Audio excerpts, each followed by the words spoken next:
Good morning. আমি শান্তনা মাইতি, আমার নতুন চ্যানেল। আমি একলা ঘরেই পরিষ্কার করেছি, বাড়িতে কেউ নাই। এই ঝাঁটাই করে চারদিক পরিষ্কার করার পর এবারে ঠাকুরের কাছ থেকে করে সমস্ত ঘরগুলি ঝেঁটান পেটান করে সব পরিষ্কার করলাম। দিয়ে বাসন কুসন সমস্ত ঠাকুরের বাসন ধুয়ে এবারে আমার নিজের ঘরটর পরিষ্কার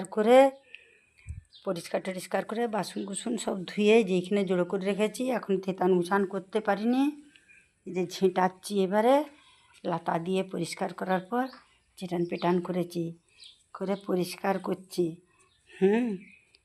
পরিষ্কার করে খামারের বাইর টাইর ঝেঁটান পেটান করলাম। দিয়ে আমার এখানে কুয়া আছে, ঘর আছে। তারপরে আমার দেখুন বাগান বাড়ি, এই সব ঘর দুয়ার পরিষ্কার পরিচ্ছন্ন করে এই পেয়ারা গাছে অনেক পেয়ারা আছে।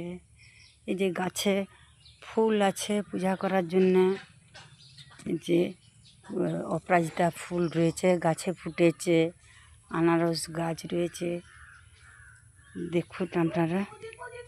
আর দেখুন আনারস গাছ ফুলেছে, ফুল গাছে কত সুন্দর ফুল। এটা লঙ্কা গাছে লঙ্কা ধরেছে, কি সুন্দর দেখতেই ভালো লাগে। লঙ্কা ধরেছে, আম গাছ দেখুন। আমার ঘরে এখনই পরিষ্কার করা হয়নি, খামারটা পরিষ্কার করতে হবে। তুলসী গাছ